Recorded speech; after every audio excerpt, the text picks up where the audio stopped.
A simple waitress moved through the upscale restaurant with quiet dignity, unaware she was being watched. As she served a sophisticated woman with extraordinary kindness, she never noticed the man in the corner, a billionaire husband observing her every move. That single moment of genuine service would shatter the boundaries between their worlds and change her life forever. Eleanor Miller straightened her second-hand uniform, her weathered hands telling the story of 30 years in service. At 53, she carried dignity with every step across the polished floor of the Silver Spoon restaurant, a world away from her struggling neighborhood. "Table 7 needs water, Ellie," barked the manager. "Right away, sir," she replied, voice steady despite the morning rain that had soaked through her shoes during her two-bus commute. Eleanor's troubles, her sister's mounting medical bills, the rent increase notice, remained invisible behind her warm smile. The dreams of her own French bakery had been deferred, but never abandoned. "Just one more year," she whispered, a mantra that had somehow stretched into 5. The restaurant gleamed under crystal chandeliers, serving a clientele who spent more on lunch than Eleanor earned in a week. Yet she moved among them with practiced grace, a woman who had learned that true worth wasn't measured by bank accounts. What Eleanor couldn't know was how quickly fate can turn, or that her extraordinary ordinary kindness was about to catch the attention of a man who had built empires by recognizing value where others saw nothing. The Tuesday lunch rush had begun when Eleanor noticed her, a woman with elegant posture and clothes that whispered wealth rather than shouted it. She sat alone at table 12, an invisible weight burdening her shoulders. "Good afternoon, ma'am. May I get you started with something to drink?" "Just water, please. I'm waiting for someone." Her voice was controlled, but her fingers anxiously traced the tablecloth edge. The restaurant doors swung open, bringing a man whose presence commanded the room. Tall, impeccably dressed in a charcoal suit, he moved with quiet confidence, the awaited companion. Eleanor noticed Catherine's subtle stiffening as he seated himself. No kiss, no touch, just a cold nod. "Catherine," he acknowledged.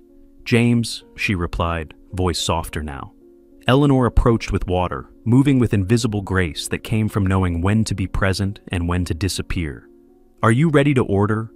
"She'll have the salmon, grilled, no sauce," James answered before Catherine could speak. "And I'll take the filet, rare." "Actually," Catherine interjected, her voice steadier, "I'd prefer the chicken today." A beat of silence followed, the moment when power shifts, ever so slightly. James's eyes finally lifted, truly seeing Eleanor for the first time. Something changed in his gaze, not softening, but reassessment. As Eleanor collected their menus, she accidentally knocked over Catherine's water glass. In one fluid motion, she intercepted the flow with her serving towel, saving Catherine's skirt. "Oh, I'm so sorry," Eleanor exclaimed. "These things happen," Catherine said with unexpected kindness. "Please don't worry."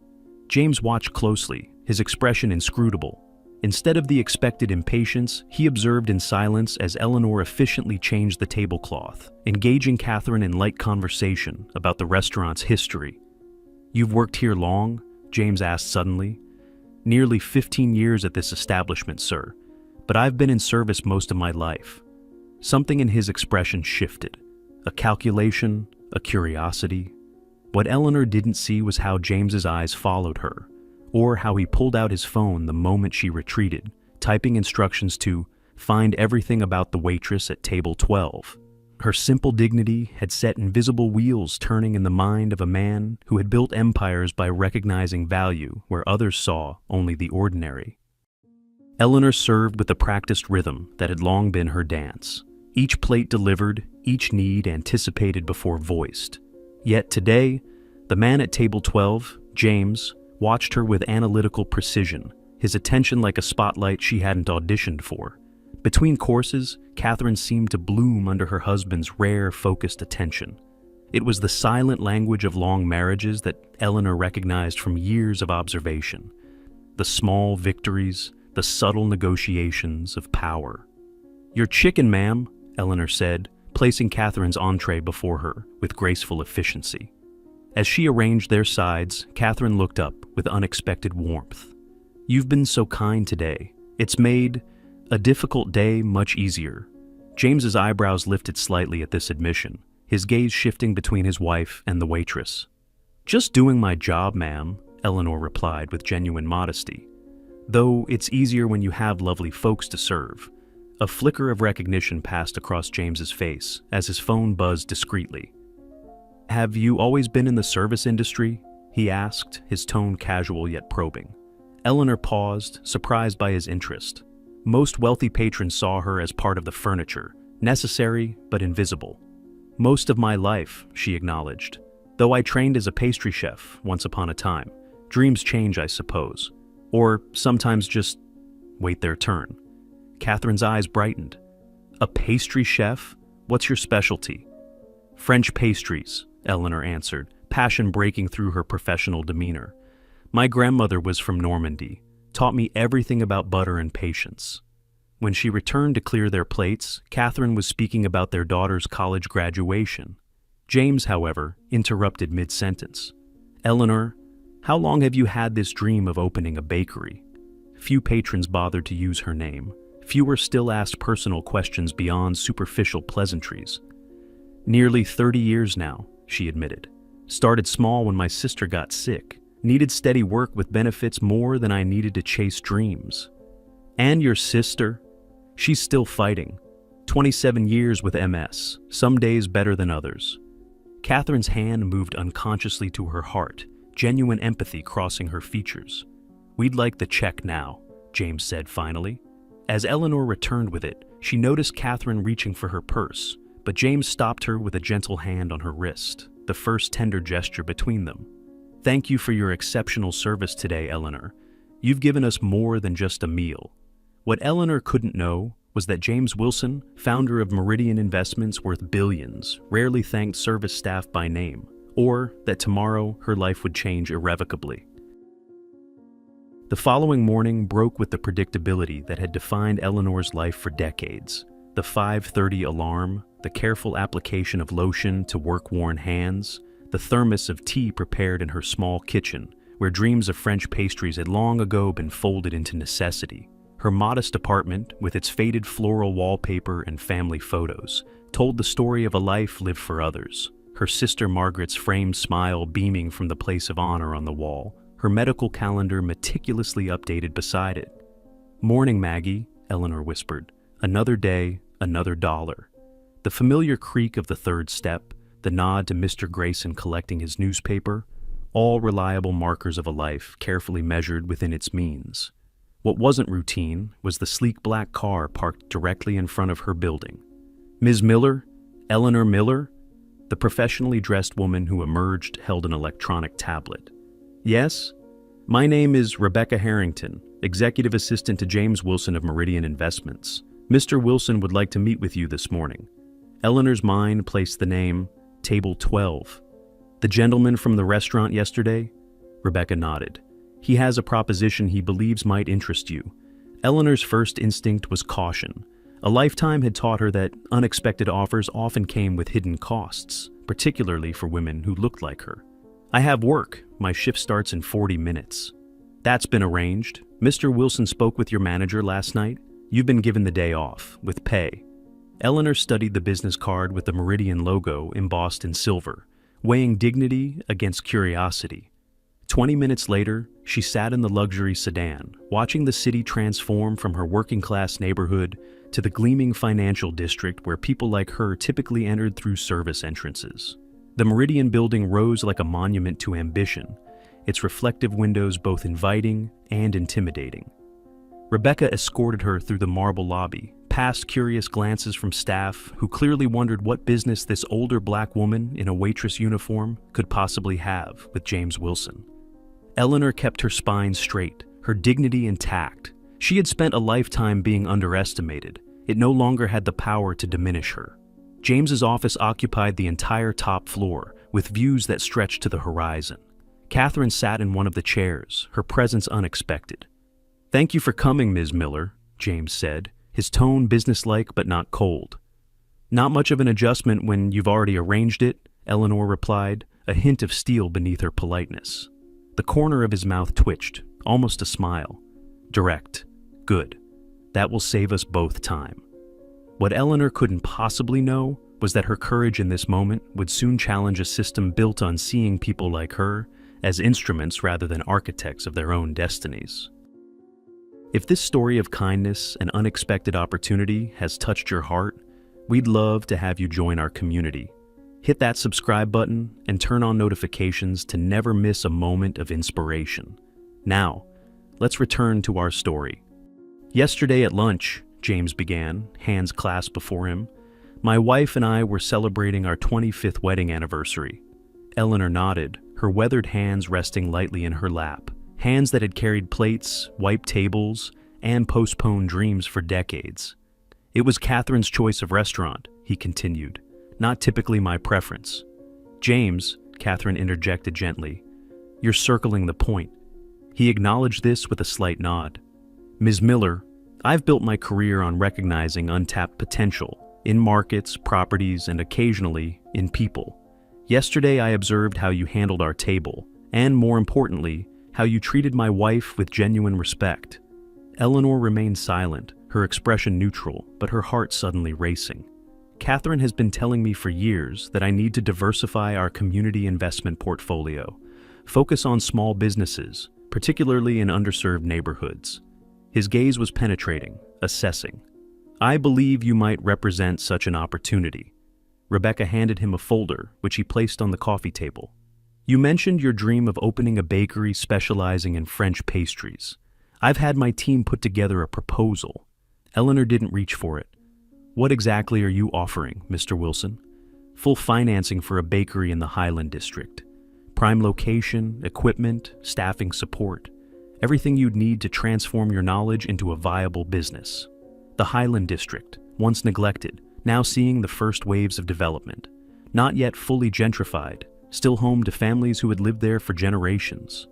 Why? The question was simple, but loaded with the weight of a lifetime of doors closed before she could even knock. Because it makes business sense, James replied. The area needs anchor businesses with community ties. But why me? You don't know if I can actually bake or run a business. Catherine leaned forward. Your culinary school records are impressive, Eleanor. Top of your class before you had to withdraw. Eleanor finally opened the folder, detailed business projections, property information, and a contract outlining partnership terms. The figures made her dizzy, more zeros than she had ever imagined handling. This isn't charity, James added.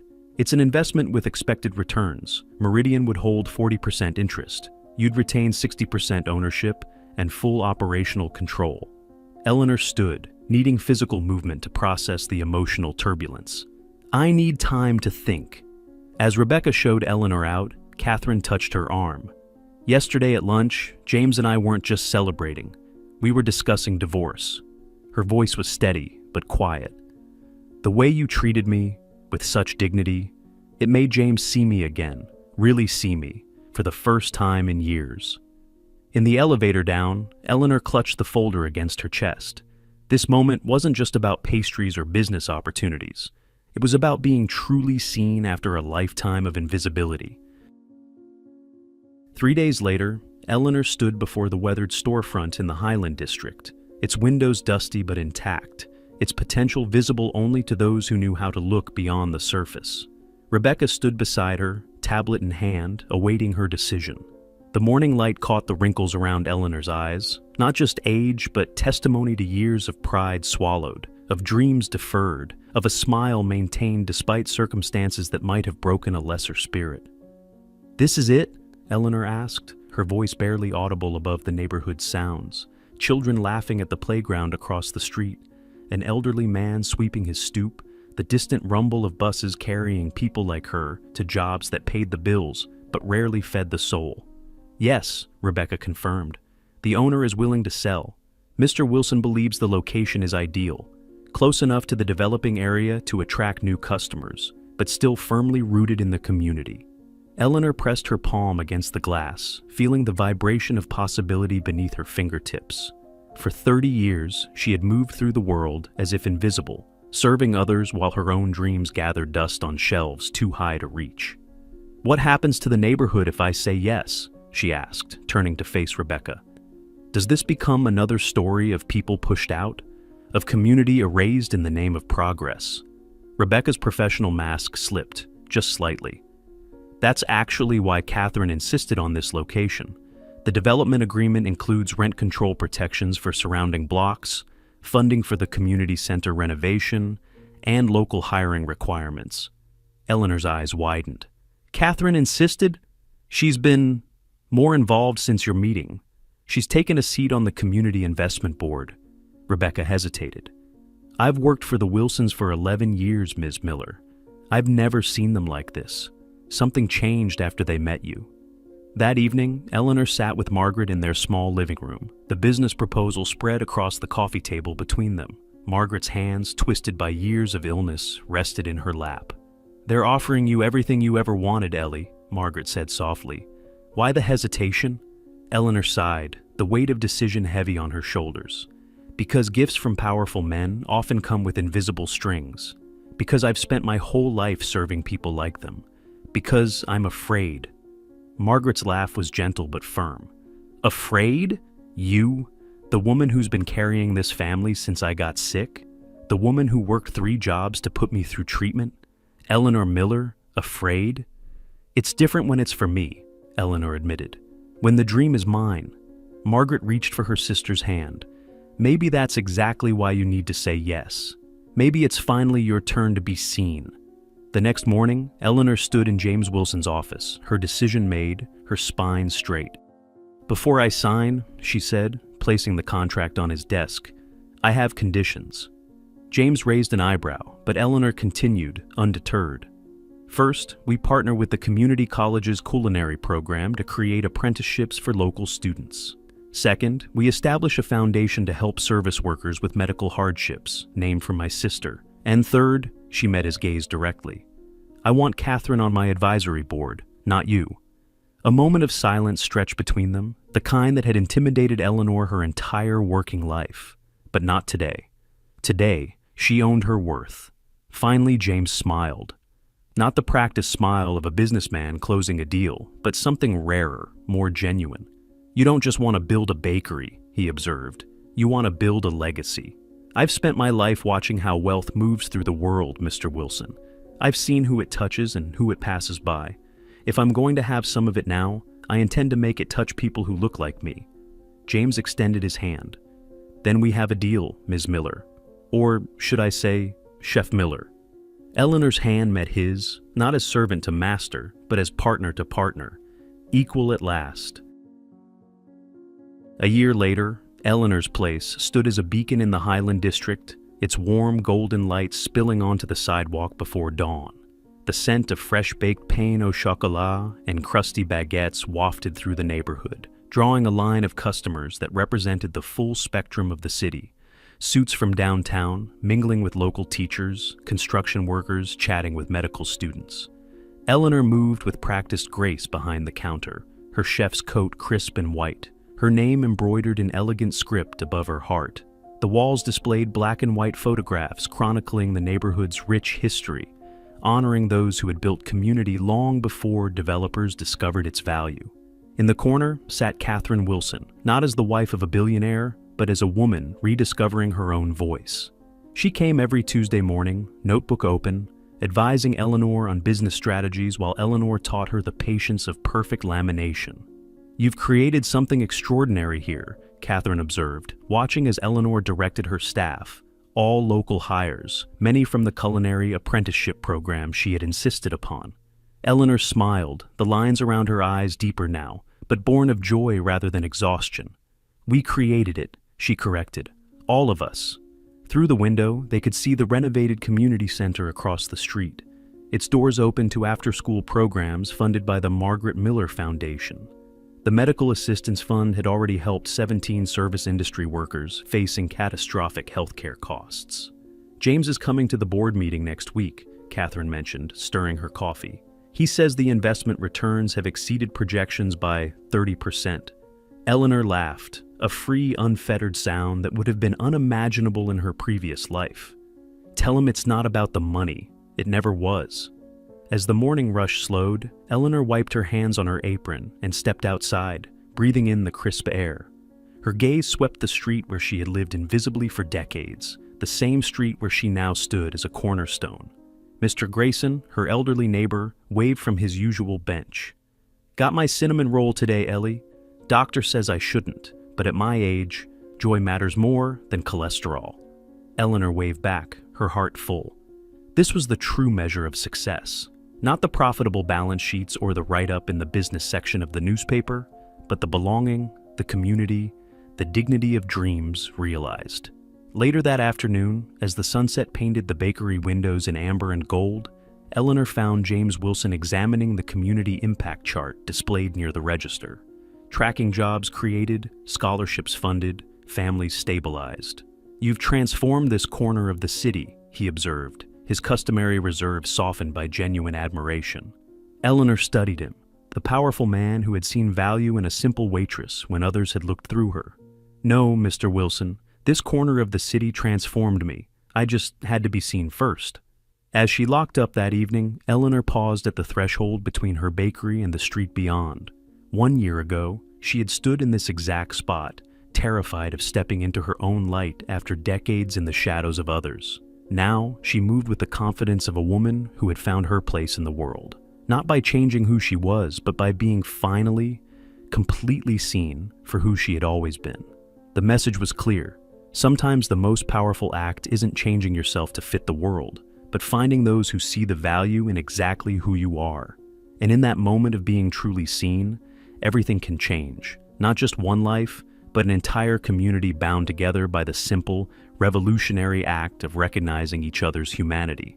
For Eleanor Miller, the simple waitress who caught a billionaire's eye, the journey wasn't about becoming someone new, but about the world finally catching up to who she had always been. A woman of extraordinary ordinary grace, whose dignity had always been her truest wealth. As Eleanor's story reminds us, true recognition of another's dignity can transform not just one life, but an entire community. This wasn't just a tale about a waitress and a billionaire. It was about how we all deserve to be truly seen. We'd love to hear from you in the comments below. What part of Eleanor's journey touched your heart the most? And where are you watching from today? Whether you're from sunny Florida or the Pacific Northwest, your presence here means the world to us. If Eleanor's story resonated with you, please tap that subscribe button and turn on notifications so you never miss our weekly stories of courage and transformation. And if you know someone who could use this message of hope, share this video with them. Remember, friends, in a world that rushes by without noticing, taking the time to truly see each other might be our most profound gift. From our family to yours, thank you for being part of our community of storytellers and believers in human possibility.